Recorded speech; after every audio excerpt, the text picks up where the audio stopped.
Hello my dear students. तो बच्चों ये है आपका थर्ड पार्ट एक्सप्लेनेशन का science class 8 chapter 7 MP board book. Okay, तो हम पढ़ रहे थे बायोस्फीयर रिजर्व के बारे में। Children along with professor Ahmad and Madhav ji enter the biosphere reserve area. तो बच्चे अपने प्रोफेसर और इन गाइड जिनका नाम माधव जी, इनके साथ बायोस्फीयर रिजर्व में एंटर हो चुके हैं। ठीक है, अब बायोस्फीयर रिजर्व हम बता चुके हैं वो एरियाज़ हैं जहाँ पर हम अपनी बायोडाइवर्सिटी को कंजर्व करके रखते हैं, सुरक्षित रखते हैं, सेफ रखते हैं। ओके, आप लोगों को पता ही है बेटा कि बायोडाइवर्सिटी का मतलब होता है प्लांट्स, एनिमल्स, माइक्रो ऑर्गेनिजम्स जो भी एक पर्टिकुलर एरिया में हमें मिले। ठीक है, biosphere reserves help to maintain the biodiversity and culture of that area. Biosphere reserve क्या करते हैं, हमारी इस बायोडाइवर्सिटी को और उस एरिया के कल्चर को सुरक्षित रखने में हमारी मदद करते हैं। अब बायोस्फीयर रिजर्व में also contain other protected areas in it. Biosphere reserve में मतलब बायोस्फीयर रिजर्व इतना बड़ा होता है बेटा कि उसके अंदर हो सकता है एक आध वाइल्ड लाइफ सेंचुरी आ जाए, नेशनल पार्क भी आ सकते हैं। ठीक है, जैसे कि पचमढ़ी बायोस्फीयर रिजर्व के अंदर एक नेशनल पार्क भी है, that is Satpura national park, और दो वाइल्ड लाइफ सेंचुरीज़ भी हैं, दैट इज़ बोरी एंड पचमढ़ी। ओके, तो आप समझ सकते हैं कि बायोस्फीयर रिजर्व जो है कितने बड़े एरियाज़ में फैले हुए होते हैं। ओके, नेक्स्ट टॉपिक है आपका, ये टेबल आपको दिख रही होगी, प्रोटेक्टेड एरियाज़ फॉर कंजर्वेशन। तो यहाँ पर आपको क्या करना है बेटा, you have to take one India political map over here. आप उस मैप में भी मार्क कर सकते हैं आपके डिस्ट्रिक्ट में, आपके ज़िले में कितने नेशनल पार्क हैं, वाइल्ड लाइफ सेंचुरी है या नहीं है, या आपका ज़िला किसी बायोस्फीयर रिजर्व के अंदर आता है। सेम चीज़ आपके स्टेट के लिए जाएगी और आपके कंट्री के लिए जाएगी। ओके, तो आप यहाँ पर टिक लगा के इस टेबल को कंप्लीट कर सकते हैं। जैसे कि यहाँ पर पचमढ़ी बायोस्फीयर रिजर्व के बारे में दिया हुआ है, यहाँ पर तवा रिजर्वॉयर है, ठीक है, देन बोरी सेंचुरी है, पचमढ़ी सेंचुरी है, ओके, नीमगढ़ है, सतपुड़ा नेशनल पार्क है। तो इस तरह से यहाँ पर ये सारी डिटेलिंग्स आपको दी हुई है।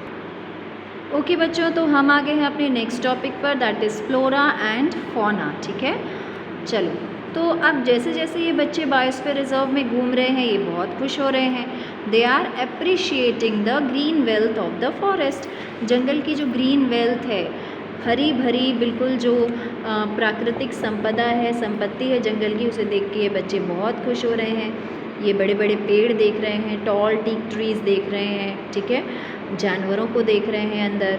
तो सडनली जो बच्ची है पहेली, इसने एक रैबिट देखा और ये रैबिट को पकड़ने के लिए उसके पीछे पीछे दौड़ पड़ी।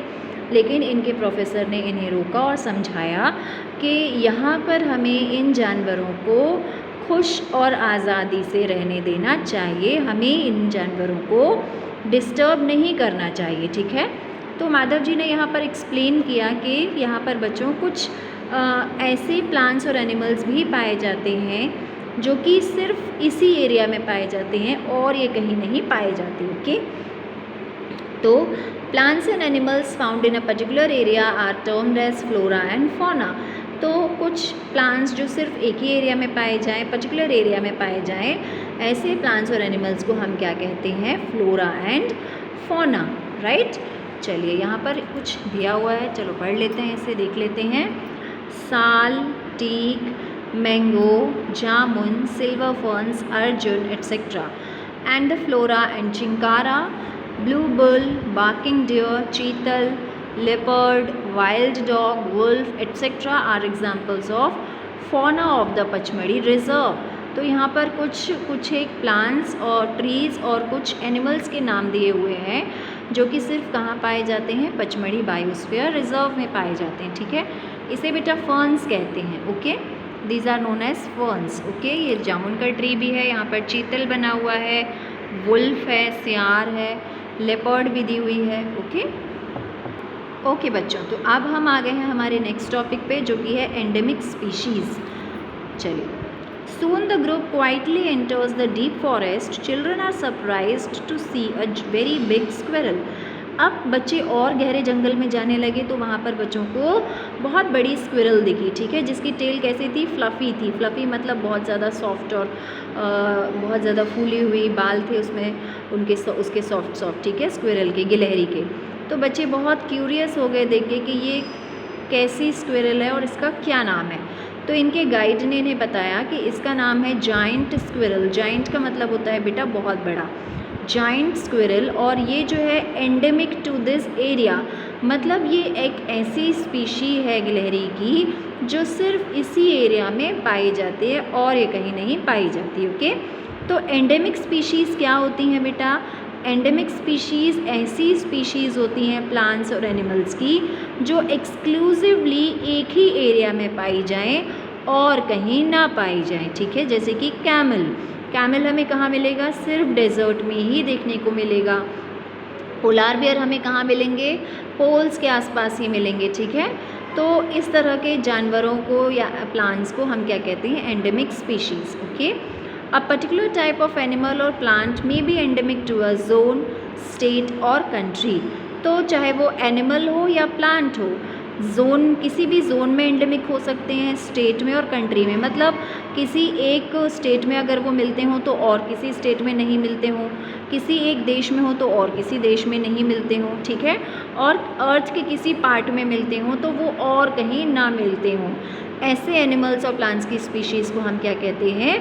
Endemic species. ओके, अब माधव जी ने बच्चों को साल के पेड़ दिखाए, जंगली आम के पेड़ दिखाए, ठीक है। चलो मैं भी आप लोगों को दिखा देती हूँ, बुक में ही दिखा सकती हूँ बेटा मैं आप लोगों को। और ये देखिए, ये है आपकी जाइंट स्क्विरल, ये देखिए पूंछ इसकी यहाँ दिख रही है, टेल, ठीक है। चलो अब देखते हैं हम, तो एंडेमिक फ्लोरा के एग्जाम्पल हैं ये वाइल्ड मैंगो और साल के जो पेड़ होते हैं, मतलब ये सिर्फ बायोस्फीयर रिजर्व में ही पाए जाते हैं, पचमढ़ी बायोस्फीयर रिजर्व। फिर है bison, Indian giant squirrel, okay, and flying squirrel. ये सब कुछ एंडेमिक फौना है इस एरिया की, मतलब ये ऐसे एनिमल्स हैं जो सिर्फ इसी एरिया में पाए जाते हैं। Then professor Ahmad explains that the destruction of their habitat, increasing population and introduction of new species may affect the natural habitat of endemic species and endanger their existence।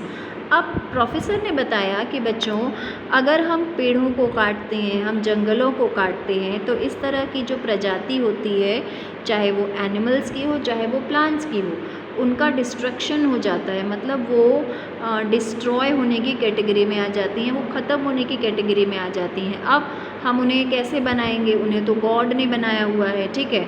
तो अगर इस तरह के जानवर एक बार ख़त्म हो गए तो ये दोबारा हमें कभी भी देखने को नहीं मिलेंगे। ओके, यहाँ पर एक टॉपिक दिया हुआ है बेटा, स्पीशीज़ डेफिनेशन दी हुई है जो कि मैं आप लोगों को समझाना इम्पॉर्टेंट समझती हूँ। तो स्पीशीज़ क्या होता है बेटा? स्पीशीज़ का मतलब हिंदी में होता है प्रजाति, ठीक है। तो स्पीशीज़ एक ऐसा ग्रुप होता है पॉपुलेशन का which are capable of interbreeding, मतलब एक ऐसा ग्रुप, चाहे वो एनिमल्स का एक ऐसा ग्रुप जो आपस में इंटर ब्रीड कर सके, मतलब बेबीज़ कर सकें। ओके, जैसे कि अगर हम एग्जांपल देखते हैं गाय का, ठीक है, काऊ, चलिए डॉग का एग्जांपल लेते हैं। तो डॉग्स की तो कितनी सारी ब्रीड्स होती हैं ना, उनकी प्रजातियाँ बहुत सारी होती हैं, लैब्रर होते हैं, जर्मन शेफर्ड होते हैं, पिटबुल होते हैं, लेकिन वो आपस में इंटरब्रीड करेंगे तो वो आपस में इंटरब्रीड करेंगे तभी उनके बेबीज़ होंगे, है ना। तो यहाँ पर यही बताया जा रहा है बेटा कि प्रजाति एक ऐसा ग्रुप होता है पॉपुलेशन का जो आपस में बच्चे पैदा कर सकते हैं। This means that the members of a species can reproduce fertile offspring only with the member of their own species and not with the member of other species.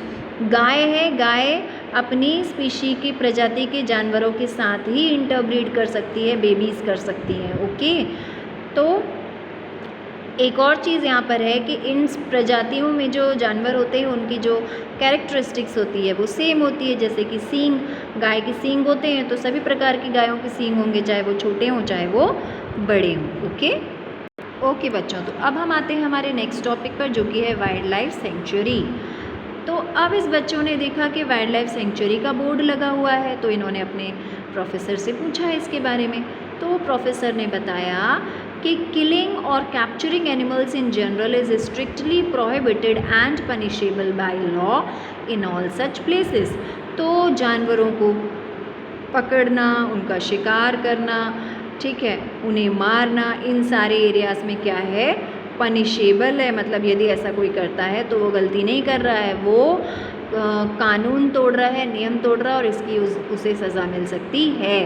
तो wildlife sanctuaries like reserve forest provide protection and suitable living conditions to wild animals. तो wildlife sanctuaries भी ऐसे preserve forest हैं, जंगल हैं, जहाँ पर जानवर अपने घरों में बिना किसी डिस्टर्बेंस के साथ शांति से रह सकते हैं। He also tells that people living in wildlife sanctuaries are allowed to do certain activities such as grazing by their livestock, collecting medicinal plants and firewood. Professor ने ये भी बताया बच्चों को कि वाइल्ड लाइफ सेंचुरीज़ के आसपास जो लोग रहते हैं, ठीक है, जैसे वाइल्ड लाइफ सेंचुरी मतलब बहुत बड़ा एरिया होता है बेटा, बड़े बड़े जंगल। अब जंगल के आसपास कोई गांव आ गए तो वो भी वाइल्ड लाइफ सेंचुरीज़ में ही आएंगे, है ना। फिर यदि आदिवासी रहते हैं उन जंगलों में तो ऐसे लोगों को कुछ एक एक्टिविटीज़ की छूट होती है, जैसे कि वो अपने जानवरों को जंगल के अंदर घास चराने लेके जा सकते हैं, लेकिन परमिशन के साथ। ओके, लकड़ियाँ कलेक्ट कर सकते हैं आग जलाने के लिए, फिर मेडिसिनल प्लांट्स तोड़ सकते हैं, ठीक है, जो जड़ी बूटियाँ हो सकती हैं वो सब भी वो ले सकते हैं, लेकिन फॉरेस्ट की जो डिपार्टमेंट होता है उनकी परमिशन के साथ। ओके, चलिए आगे बढ़े बेटा।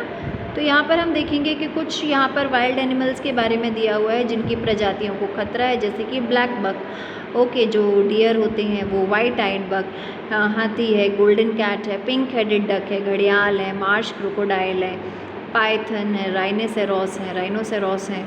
तो ये सारे कुछ एक जानवर हैं जिनकी प्रजातियों को हमसे खतरा है, जो आने वाले समय में इनकी प्रजाति पूरी तरह से ख़त्म हो सकती है। ओके, तो बेटा ये जो यदि इतने कम जानवर होने के बाद भी, मतलब इतने प्रोटेक्टेड फॉरेस्ट होने के बाद भी हम लोग यदि इन जानवरों को एनक्रोच करते हैं, उन्हें पकड़ते हैं, उन्हें मारते हैं, तो ये बहुत शर्म की बात है, हमें ऐसा नहीं करना चाहिए।